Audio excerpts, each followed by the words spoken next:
Aging Service Officer for United Way of Tarrant County. That includes overseeing the operations of the Area Agency on Aging of Tarrant County, the Aging and Disability Resource Center of Tarrant County. Included with that is regional, state, and federal advocacy and policy work. So I am glad to be here today. Yes, yes. My voice is pretty loud. It's going to sound a little combative. Hopefully it doesn't come across that way. So I'm already asking for grace, forgiveness, and that radical compassion, which I know everyone here has. So I appreciate that.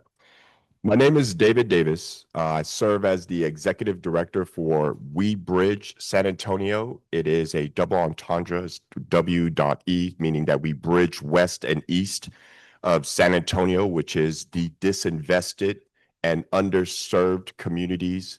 You're looking at communities in these particular areas that is almost 300% below poverty levels in the communities that we do serve. We do serve youth between the ages of 11 through 24, families that are financially strained, seniors, veterans, houseless, homeless, the last, the lost, the least, the left out, and the looked over. I know that was a mouthful, but it is something that we're very passionate about. You know, everyone knows that within the CBOs, the community-based organizations / nonprofits, we're very passionate about the community that what we serve. Thank you for having us on this panel. I know that a lot of the members that we do serve do have connections back into the rural areas where they do have family members within those rural areas. And this, I think, panel and the conversation that we're about to have is just going to be absolutely fantastic. Thank you. Really excited to have the diverse group of members with experience across technology, home care, primary care, and community-based care. So David, really love that passion and how you're thinking about this from the underserved community standpoint. So when we started working in this space, and the approach we took was, as I mentioned, we wanted to go and design a solution based on the problems and the real pain points people face. And that's how we landed on developing a solution that goes to people via landline. And that's a technology solution, and people usually don't choose that as their first interface. So given that, and given that rural areas often struggle with even basic broadband access, now we are talking about modernizing the digital infrastructure in the rural areas. As I said, giving them AI, telehealth, and remote patient monitoring and other tools. So which is important and necessary to bridge the access to care. But what is something people need to think about to ensure that the communities there are receiving this modernization with trust? And hence to ensure the adoption by these communities are aligned with the outcomes we want to achieve. Yeah, thank you for that question. You know, reason why I keep looking down on my phone is these are questions that, you know, we talk about with other grassroots organizations, the actual fabric between institutions and families. Majority of the relationships that is built with these families is through your CBOs. It really is. You know, so when we sit here and we talk about trust with, you know, technology, we have to understand the very first thing we got to understand is that technology doesn't build the trust. As a technologist before, I used to do a lot of designs for organizations. You may have heard of them, like Epic, you know, Microsoft, American Express, and we would sit there and put these products in front of people, and they would look at it and say, what do you want us to do with it? Trust is not built on technology. Relationships build trust. And those relationships is what we in the CBO world have built over and over and over and over. Technology, grants, new systems have always been introduced. But what we would say is that when you sit here and talk about these products and things, we can't just introduce these items to, you know, to the communities and expect immediate adoption. It just doesn't occur that way. Once that relationship is built, between the CBOs and the families. And then you have technologists and organizations that can actually, start to show the CBOs these particular, technology that could benefit. We could be that intermediary, if you will, to the families in terms of how to use it. Shakita and I, we were just talking about it a little earlier. We talked about how it's really funny how we perceive things when we ask an individual, hey, I need you to take the bus and get down to City Hall, and then we're going to go ahead and discuss what we're going to discuss down there. And that's what I feel like, technologists do. Hey, here's a product, and I just want you to go ahead and use it. Well, what would you say if I told you when you don't walk alongside of your neighbor that they just may not know how to ride that bus? They didn't even know when the bus was supposed to come. I don't even know where to stand to catch a bus. And then if you're asking me to get on that bus and we don't walk alongside of them, this is technology. I'm trying to make it analogous. It may be a little, sorry about that. But, they may have to transfer off of that bus onto another bus, and they've never done it. Look at the amount of fear, anxiety, the distrust that you would have to ride the bus. And that's what I would say to technologists. When you're looking at building trust, look at the CBOs, those nonprofits that are there that are doing the work. We know what is taking place with our families. We know where the gaps are. When you're able to be in a position where you have those, what I like to call it, trusted advisors. So CBO equals trusted advisors. When you have those trusted advisors, you could be in a better position to start doing these levels of modernization. We could be in a position where you have a higher participation rate, if you will, because these organizations do have those families, the youth, the people that may have mental health issues, the people that need this proactive care that you would provide. Oh, thank you so much. Go ahead, Shakita. Well, we're done. It's over. You said all the key points. Yeah. I would just say when we're talking about introducing new technologies to communities, in order to generate that trust, it starts even before that, because it's helpful to design technology with the community, not necessarily for a community. Let's start there. Incorporate them, let their voices be heard, and let them dictate what's important to them to get out of a particular technology, because the perspective will be different. Absolutely. I think I resonate with what both of you are saying, because it's very interesting since I come from healthcare and then I transitioned to this space. In healthcare, I think there's a lot of hospitals and health systems in the room might understand we often use the term hard to reach. Members who are hard to reach, people who are hard to reach. I don't think community organizations have that problem. You guys know how to reach members and how to serve them because of the approach you just described, which is very different than what we do in medical care. But regardless, I think there's a lot of valuable lessons in there for us to learn. I'm curious to hear from you, Palak. I think one of the pillars here is also chronic disease prevention, combining the principles of what Shakita and David were talking about. Community health centers work at that intersection with community-based organizations and to serve underserved neighborhoods. What approaches have you taken before, and how do you see this particular funding supporting and driving that access to chronic disease prevention programs? Yeah, I think, thank you for that question. And first of all, it's an important delineation between chronic disease prevention programs and then chronic disease management programs, right? And as healthcare systems or health systems, we're used to really focusing on chronic disease management, which is also super important. So I don't think it discounts the importance of doing the chronic disease management piece. When we talk about chronic disease prevention, how we're doing it, and when you look at all non-medical drivers of health, they all really align with doing chronic disease prevention. Because if you're trying to prevent a chronic disease and we're prescribing, oh, you need to walk XYZ, and walking really helps with that, or movement or nutrition, but the neighborhoods that the communities are living in don't have access to fresh and healthy foods or safe sidewalks. It's kind of redundant to have that conversation.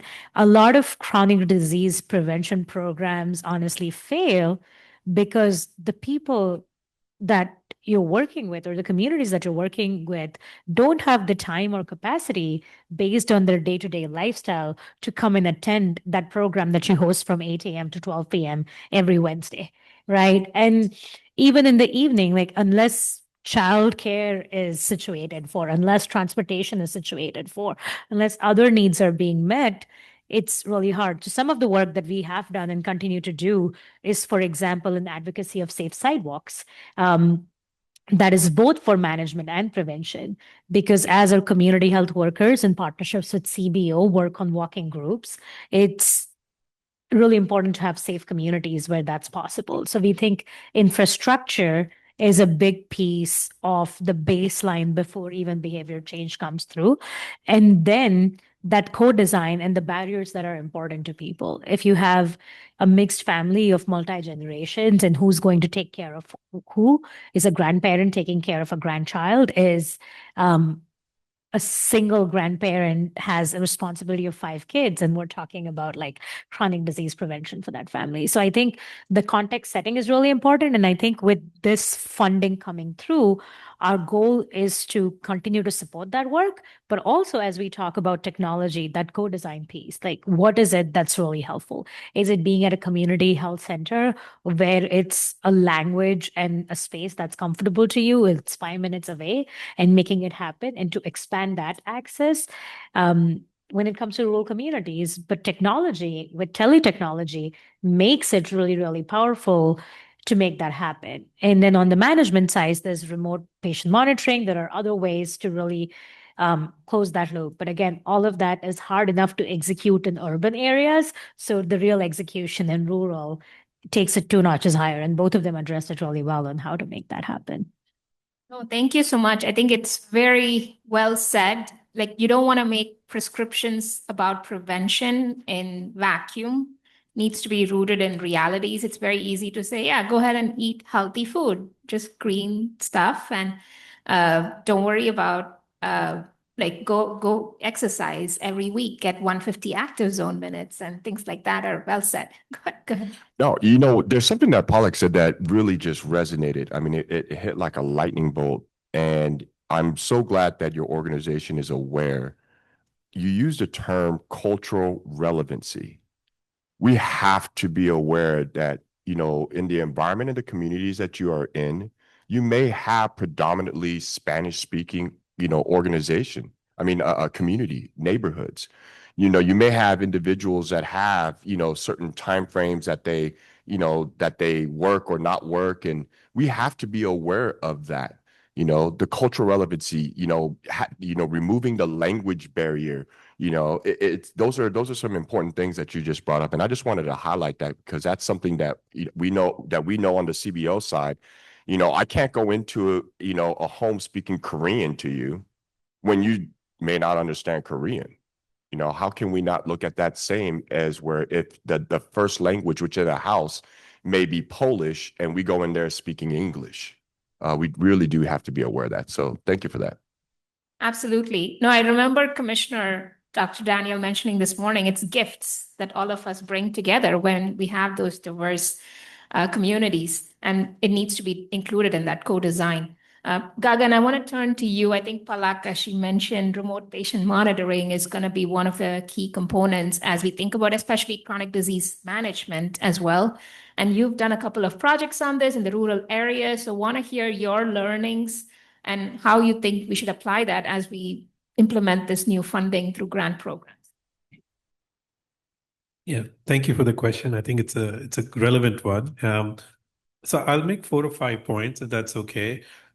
Just to give you context, we've done pilots with physician practices in West Texas, where people are mostly senior care, mostly worried on diabetes and hypertension type programs. And in East Texas, we've actually partnered with hospital systems where we've been working across the board, across multiple conditions, right? Geriatric and adult, maternal and pediatric. A lot of this, chronic disease management and remote patient management starts to overlap. As Palak said, when you're dealing with multi-generational families, grandma may have diabetes, somebody else may have malnutrition, and that's leading to somebody's heart failure and all that, right? So there's multiple conditions that we're managing. What we've learned from the rural Texas experience, both on the West Texas side and the East Texas side, which, as everyone said, is extremely different than what we encounter in Dallas, Fort Worth kind of markets, right? There's really three parts to it. One is to really get technology simplified. So if you're going to provide a glucometer or a blood pressure machine to measure somebody's, blood pressure, just having the machine delivered without training, as he said, with the technology angle, right? Here you go, take your blood pressure reading, doesn't work. So partnering with grassroots organizations which have trust in the community matters. You can use them as essentially training resources to say, okay, here is 100 glucometers and here's 100 blood pressure machines. Let's try and get this done correctly in everybody's houses, right? And you don't need to be a nurse to do that, right? You don't need skilled resources to do those kinds of things. So that's one side, right? Simplify technology, don't dumb it down. There's a difference, right? So for example, we tried not to use Bluetooth and Wi-Fi based glucometers. We had glucometers which had SIM cards built into it, which were already on, and they were on, AT&T and Verizon 5G. And there also we struggled with West Texas and East Texas coverage, right? So there's the technology part of it. I think there's the physician and facility enablement side of this, which is extremely important. So, people care a lot about clinical data. If you're looking at the funding, you're going to have 30 readings per month and things like that, which are important metrics which justify funding and payment from, various government programs like the Texas Medicaid program, right? It sounds easy to get 30 readings, but it's not really that trivial to make sure that those are being done correctly, they meet the expectations of protocol. That's where training is extremely important across three settings, right? The home setting, what I call the call center setting, where people are actually calling and reminding people, hey, did you take your glucometer reading and so on, and also the facility setting, because the facility has expectations saying, hey, we gave you 3,000 patients, we are seeing like 6 readings coming today. What the hell, right? So out of those 3,000 patients, I expect at least, I don't know, 1,500 readings. It sounds easy to say that, but to actually get those readings, it's a combination of technology simplification, strong processes at the grassroots level, and strong processes at the call center level, and strong processes at the facility level, intersecting with social determinants of health. So, for example, we used to send nurses into certain counties on certain days with a very clear call list, right? We would say, you're going to go into these houses because for the last week, we have had no traction. And these people do need nursing RN level skill resources, which is extremely different than, let's say, a home health aide or a family caregiver. When the previous speaker spoke about, dementia and vision loss, I thought that was an extremely important thing because we encounter that all the time, right? So you're sending somebody saying, hey, take 6 readings or 10 readings or whatever. But if it's a family caregiver, not a professional caregiver, they don't have access to the technology. They don't understand what, somebody calling and texting them and saying, hey, you haven't taken your reading. They're getting more annoyed than actually, thinking this as useful. Meanwhile, the facility and the doctors are saying, hey, unless I get 30 readings, I'm not interested in, this person's, remote patient profile, right? So I think getting that experience through physician enablement, nurse enablement, social determinants of health, getting the process extremely well-oiled, and I would even say customized, because what we learned in East Texas doesn't apply in West Texas. Dynamics are extremely different in both the markets. So I think, in my mind, it's a combination of all those things. And when it comes to the funding, I think the funding is welcome, but I feel the funding will do well when facilities start doing what we call win-win relationships, right? So win-win relationships are not piecemeal, where they have 5 different vendors, one for, DME type stuff like glucometers, one for let's bring in nursing staff to help us, one to bring in a technology partner. And then they're like, okay, well, you guys figure out how to, make this work. And honestly, at least in my experience, we were the ones trying to bring in the grassroots organizations saying, hey, none of this is going to work in a vacuum unless you have, as David said, the trust of the community, right? Because nobody's going to look at an Indian guy walking in saying, who are you? You don't live in Nacogdoches, right? So, but I have to take people who are living in Nacogdoches with me when I go door to door, right? So I think that's kind of my answer. No, thank you. There's a lot of good nuggets in there. I think David would appreciate the West and East analogy. He works in San Antonio to bridge the West and East sides of San Antonio. But also what you said that resonated with me is like the multi-stakeholder issue, which includes the caregivers and the nurses and the physicians and the patients, and thinking about their individual user experience and journeys and how do we coordinate and connect those, right? Especially, I want to transition to Shakita about the family caregiver situation, because one thing that I resonated was as I was taking care of my father-in-law who had Parkinson's, he once fell down when he was in my home. It was just me and my mother-in-law. We didn't even know how to lift him off the floor. And that was very frustrating. And it didn't involve any technology. Even that I could figure out. But this part was very frustrating. So I think you, Shakita, work with a lot of caregivers and help connect multiple generations together. So I'm really curious, how do you see the implementation of such technologies, whether it be urban or rural? And then also, how do we ensure that it's actually addressing the care bottlenecks? Absolutely. So I am very excited about the digital frontier as we're referring to it. I'm very excited about the use of AI where it is, because it is an example of such promise. Caregiving, family caregiving is always going to be high touch. It is always going to be very hands-on. But when we incorporate AI in this technology, we have the opportunity to empower caregivers and amplify care. And so I say that I'm gonna date myself a bit here. Who remembers Popeye? Popeye the Sailor, not the chicken. Okay, y'all remember Popeye. So when I think about the technology that's out there, to me, it's like spinach.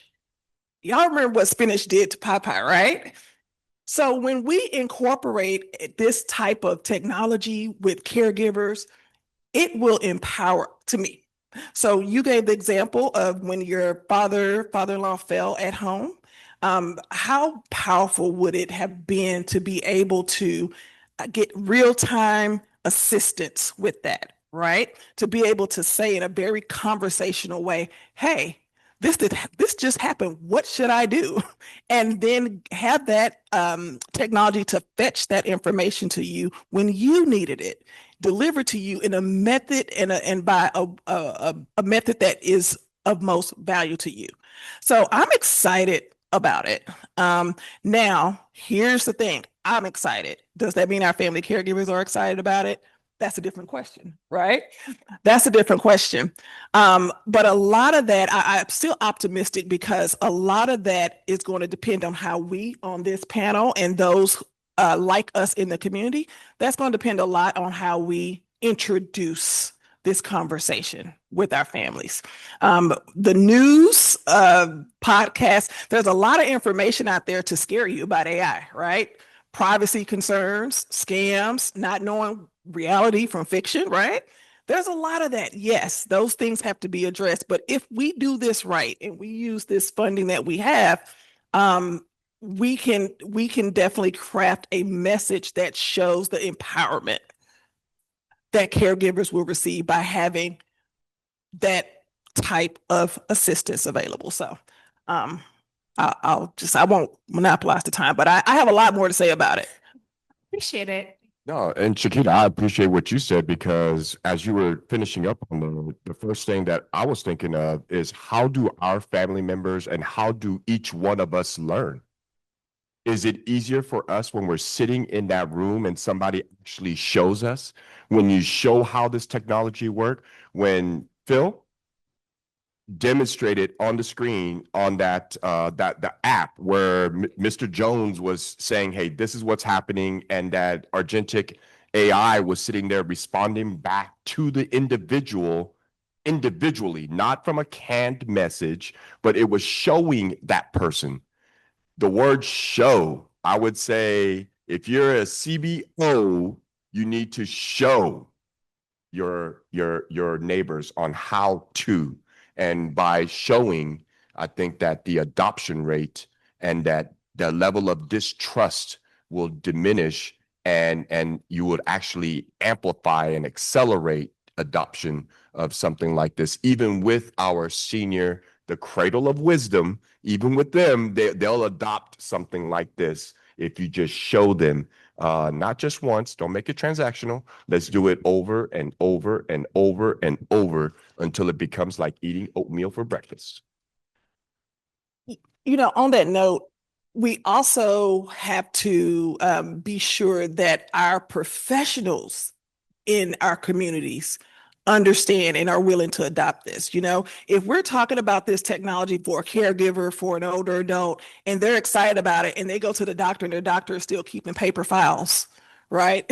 And the doctor's like, I don't know what you mean, email me your blood pressure, just write it down and then come up here and give it to me. If we have professionals that are not embracing of this technology, then the adoption rate is going to be either slower, or ultimately people are going to drop off because it's not transferable information. It's just information that they have. So yeah, we can make sure that not just the CBOs, but everyone in our healthcare system has to be on the same page. And that's what this type of funding represents for our state, because it's a chance for us to all get on the same page and be laser focused on an issue with this funding. Absolutely. No, I love this organic discussion. And I want to highlight and wrap up this session with one last question on sustainability. Because to your point, one of the even points within the Rural Texas Strong is a lot of health systems or organizations are still using fax to send information. So it would not be what you described can still happen, that I show up and ask for something. No, I need to fax this to you. So how do we use AI to automate it? Is all of those things are coming up. But to end this discussion on sustainability, my core question to you all is, it's a 5-year funding. And to your point, hopefully it'll help us level the disparities that exist between the rural and the urban, especially on capital improvements or digital infrastructure, which limits them from exchanging data with other hospitals and things like that. But what happens beyond the 5 years, especially what are your learnings as lean organizations in helping other organizations receiving this funding think about sustainability? And then on the other hand, it's also balancing other headwinds that are coming against them from Medicaid coverage cliff, which means they're also going to be losing revenue. So it's kind of like a leaking tank. So I'm curious if you all have any wisdom and thoughts on this topic. So Palak, I want to start with you on that. Yeah, I mean, that's the $1,000 question or $100,000 question right here, right? That as the Rural Health Transformation Grant, even as it stands published, a big focus of that is sustainability from the get-go. Like, how are you going to do this work and keep it going 5 years later? And the honest truth is, most funding like this gets operationalized and it doesn't lead to equivalent revenue that you can sustain it over a period of time. So whether that was COVID funding, whether it was funding before that, it's really great, that the fact this is set in the statute, but there's different components to it. There's a technology component to it. There's a diabetes and chronic disease prevention component to it. There's a workforce component to it, right? And I think the planning behind this is really looking at trade-offs. So if we're looking at, okay, this is technology enhancement, what's the efficiency gains that are being made? And are there other technologies or processes or way of doing things that we're truly able to sunset? Because right now, the world that we live in as a health system is coexistence of a lot of different types of technology and processes. So there's still the fax. There's the e-fax, which is just like an enhanced fax machine. And then, there are other automations, and there's ambient AI. There's all of these other things that we're using to make it happen. So I think the goal would be that over a 5-year period, that you plan for it from the get-go, to have trade-offs in place, to see what are the things that you can truly sunset that don't serve you anymore. And 5 years is a good enough time period to plan for that and work through that. And build those efficiencies. But the honest truth is that if you hire a new workforce, let's say a part of that is, bringing more providers to rural areas, recruiting, etc. If you're able to plan for it in a way that within those 5 years, the patient panels are big enough and true enough, and the outcomes through value-based care, partnerships, etc., are in a format that lead to revenues offsetting, or hopefully with a higher operating margin, that's the dream and that's the goal.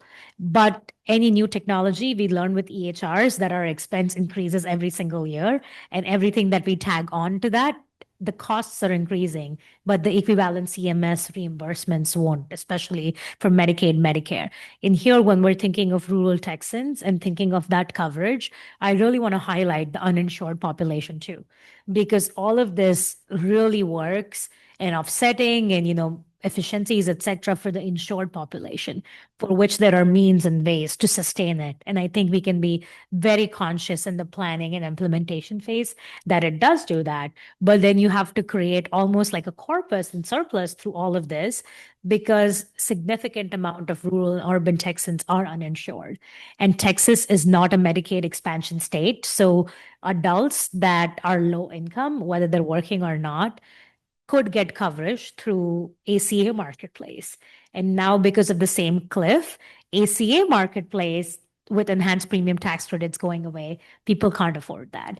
So as we bring greater technology, greater access, greater coverage, more workforce in rural areas, I think there is a strong, strong ability for us to make it work in a way that over a 5 years period of time, there is proof of concept and there are returns through collaborations and partnerships right here in the panel that make it sustainable. But they just don't have to sustain the population that is reimbursable. They have to sustain a population that is not reimbursable. And if I'll just talk about us, we have a clinic in a rural area, and across our 20 to 40,000 patient population, about 55% of the patients we see are uninsured. So whatever we plan for that, there are private dollars or dollars like this that fund it. And 5 years later, unless there is a larger policy shift in terms of coverage, it still brings you to a point. So in wrapping this up, from my perspective, I think we do have a very strong possibility of working with the right partners, the right technology, and workforce planning in a way that we can sunset some things that don't serve us anymore and build things in a more conscious fashion that do serve us. But fiscally, we have to build it in a way that it just doesn't sustain that population, but it sustains another population, which is where I guess the inflection point arises. So I'm hopeful that this funding is going to do a lot for us that serve like rural areas or populations, and it will enhance quality and access to care for the next 5 years. But it will take so much advocacy and planning and implementation beyond what's already set out in the statute for it to be sustainable beyond 5 years. Which is always the case. The policies are defined from the capital, and then the people on the ground need to figure it out, right? So I want to give you, Gagan, as well, the last word, especially since Palak talked a lot about workflows development and planning, and you manage a home care workforce, but also work with hospitals to staff up their nursing shortages and others. How do you see, especially in a rural area with lean talent available, how do you think about the workforce development aspect, and also any comments you have on the sustainability aspect? Thank you. I think that's a good question. I have two comments to make on, the role of AI and what that can do for workforce enablement, especially in the rural parts. I think, I agree with Shakita. It's an unbelievable opportunity with the spinach and, the pie kind of example. I actually think workforce enablement for caregivers, for nurses, for physical therapists, for, people wanting to study those skills and become those skills is unbelievable. And we are actually already using this. We built AI-based training modules, which are very specific to quizzing people on, dementia skills, on Parkinson's related skills, and so on and so forth. And I think if you invest the dollar now, you're able to reap the rewards later, but the rewards kind of make up for the fact that you have invested upfront. So, right, I actually authored a white paper on this exact question. I'd be happy to share with any of you. If you look at the funding, which is coming with a 5-year horizon, we're trying to go out and work with FQHCs in the rural setting, saying, hey, as long as you promise that you're going to give us a 5-year contract at a PMPM level which stays flat, not even growing, we don't even want it to grow. We believe that in the first 2 years, we will invest with the power of AI, with the power of workforce enablement and training and all the systems and processes I spoke about earlier, that we will basically break even in 2 years. And in the next 3 years, what we make on expanded operating margins is more than enough that in 5 years you come out ahead as a private organization supporting this. So there are ways to make this funding work for everybody's advantage, both the facility, the service provider, and most importantly, the beneficiary, right? But I think the problems that's going to happen, in my view, is if the politics turn, which is very possible, we're right around the corner from a midterm election. We know that that's going to be somewhat, turbulent, if I can call it that, right? But if somebody can lock in that funding for 5 years and say this program is not going to get challenged in 5 years, my math says that in 2 years, you will break even with a high quality model, and the next 3 years on a PMPM basis, you still come out ahead. So there are ways to make this work, especially because AI is available to us today, with the power of processes, training, automation, data analytics, etc. I hope that answers the question. No, thank you so much. And thank you so much for the panel, for all the wonderful discussion. I don't think I was needed on the panel. You guys did a great job by yourself. So I want to open it up for questions. Anybody in the room has questions, comments, thoughts on the rural health transformation? So I look for, does anybody have a mic up, but you have a mic right next to you, Gagan. No, that doesn't work. Never mind, okay. Robert, right. Good morning. So Victor Clark, I work for Meals on Wheels of Tarrant County. We serve homebound clients. And then as you guys was mentioning, like you can give caregivers or skilled health officials test and prep them. Would that be an option for the clients, like in-house, if they have personal questions on how to do certain things for their ailments? Would that system also help them with that? So is the question more through AI lens or through the human lens, or both? Okay, because I think it's a wonderful question.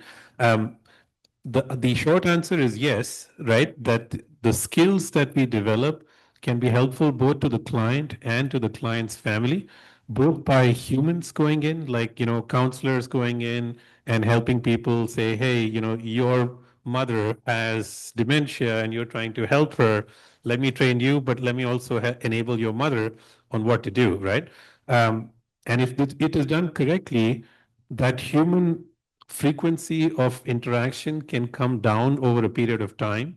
So maybe you start with, once every 15 days, for 3 months. That'll become once every month after that, right? And eventually AI and the AI-based interactions can enable that to be anytime, right? If, if her father-in-law falls at 3 a.m. and she doesn't know anything about Parkinson's, by that time, the AI will be able to tell you what to do. So I actually think it's a beautiful way of combining humans and AI to solve that problem of family caregiving versus the client themselves. I'll give you an example. We are using this for COPD patients right now. If you know anybody who has COPD and emphysema, you know it's a very stressful condition. And at 3 a.m., when your oximeter reading drops from 95 to 82, panic sets in. The first thing that family members and, frankly, the client wants is, let me just go to the hospital, right? It's easy to do that if you're sitting in South Lake. It's not so easy to do that if you're sitting in Longview, right?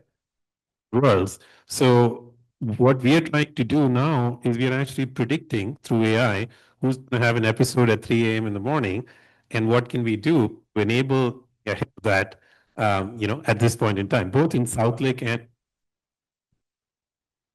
Anybody else have a comment? Okay, great. Other questions? We have a Zoom question. Sure. If the goal is connected continuum across CBOs, FQHCs, AAAs, do you think would be the minimum viable shared data set and workflow that will create value quickly without waiting for like a full EHR integration, for example? So I would say, because at our AAA, we've had some of these discussions. We have, it's always the dream of creating that shared data backbone, that this agency can access the records of this agency when necessary and vice versa. However, that does take a lot of time, a lot of discussion. There are a lot of barriers to that. But some low-hanging fruit that can be tackled first off is just aligning certain policies between the organizations. So can we align our privacy practices? Can we align some of the boilerplates, some of the release of information conversation? Can we align some of the data use agreements so that at a minimum, I can get from you, hey, patient A was here on this day. This is the condition. Now they're presenting at our organization. We at least have some background as opposed to just relying on self-reporting, right? So I would say starting out with aligning of policies, and that can be done a variety of ways. I mean, everybody has to consult with their own legal counsel, but it can be done through, I would say, it has to start at the top of those organizations, right? Saying we are going to work together. We refer a lot of people to you. You refer a lot of people to me. Is there something that we can do there? So that's kind of what I'm thinking. Yeah. I really like the question because it asks about the minimum viable product. The thing with like data sharing and exchanges, like you were talking about, we have health information exchanges. So we exchange data between hospitals, clinics, and all health systems, which we see within one ecosystem. For us, it's called Texas Health Connect. It used to be called Greater Houston Health Connect. We're also a part of a community information exchange, which then talks to the CBO data and puts that in, etc. So I think the data sharing is great in principle, but it's really important. What do we really need from that data? Because you can imagine a patient's electronic health record or a CBO record from like an ER visit to a follow-up appointment to getting like food to getting like counseling. It is pretty expensive. So much so that a provider can't log in and just be like, okay, this is a snapshot. So I think the power of AI really comes in developing that minimally viable dashboard. So there is a lot of aligning required in terms of policies, but even once the data sharing happens, just because the data is shared doesn't mean the data is visually accessible to be used for decision making. So I think it's really powerful that we're talking right now, and those shared common interests and points of what we really need to know to enhance care and the summary piece of what's going on with the patient and the real-time information is sort of important, right? Because usually we're looking at, are there any adverse drug interactions? Has there been a history of fall? What are the other diseases? What are the other services that you're getting? And then, of course, the demographic information. And if that's presented as a story and a visual on one screen on the dashboard, I know that for like people working across agencies, how much seamlessly that informs. So that minimally viable product isn't as much as like what data is being shared, but what data is being brought to the forefront for decision making and for care planning and care coordination. No, thank you. Well said. I think anytime we talk about data, we mention in most discussions, this comes up. Data is only as good as the data that you can act on, needs to drive actions, not just give information. So that makes a lot of sense. And maybe it's the second panel for Bloomington, New York, Eric, wherever you are. But I want to talk about this there because we're done with the time on this panel. But I think I'm really eager to see what are those models that are working. Because in every panel or every conference I've been to, it's always a hope that's been talked about. we need to get into the model that works. So by May, you guys should bring up more examples. Sorry, go ahead, David. Finish it. Finish that last one. Apologies. Yeah. I wanted to address that and in what you're just talking about with the model. So in San Antonio, there was, I mean, we took a revolutionary step in regards to that. The Metro Health, which is the San Antonio and Bexar County Health System, and an organization called AACN, which is a community of nonprofits that provide various services, food insecurities, housing insecurities, mental health counseling, mental health first aid, training, and all the other resources that CBOs provide. We have been in discussion right now for the last year and a half. And we are close to that MVP, that minimal viable product of what that data share was going to look like. We've just completed the process of selecting the product that will be that'll create the dashboard. There's some additional information. I know Dr. Junda Wu, who is the chair for this particular program and also for Metro Health in Bexar County / San Antonio, has that MVP pretty much in place, and be more than happy to give you some information about her to be able to get that. I also sit on that particular council, and we're there. We're pretty excited about what 2026 is going to bring. Eager to learn more. Thank you so much. Thank you once again for the panel, for all the wonderful discussion. Thank you, everybody. Sure. So what is your observation, any one of you, about how the care providers are adopting AI when they use it? I mean, how much of these care providers are trusting the AI and how are they using it? Are they resistive to it? I think that's a wonderful question. I hate to give you the "it depends" answer, but it depends. It really does. What I've seen is it changes based on the age of the person. Younger RNs and younger therapists are a lot more inclined to use AI tools. Then there is a chasm. I guess broad stereotypes, but from the age of around 35 to 55, people are not really adopting it in my limited experience.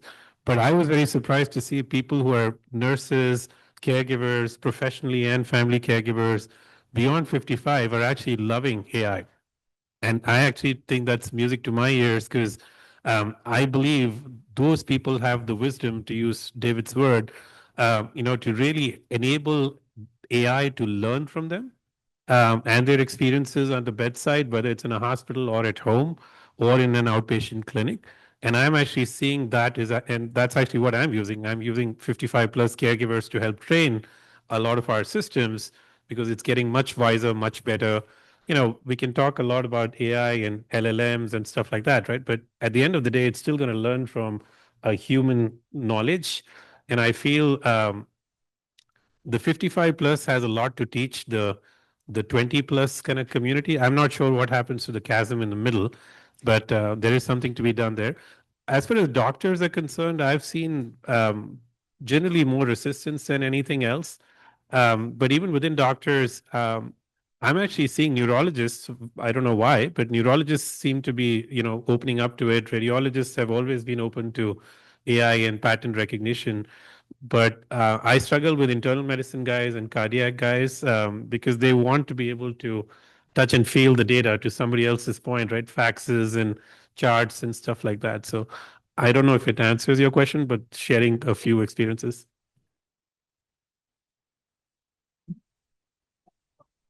All right. This is final. Thank you. All right. Thank you, everyone.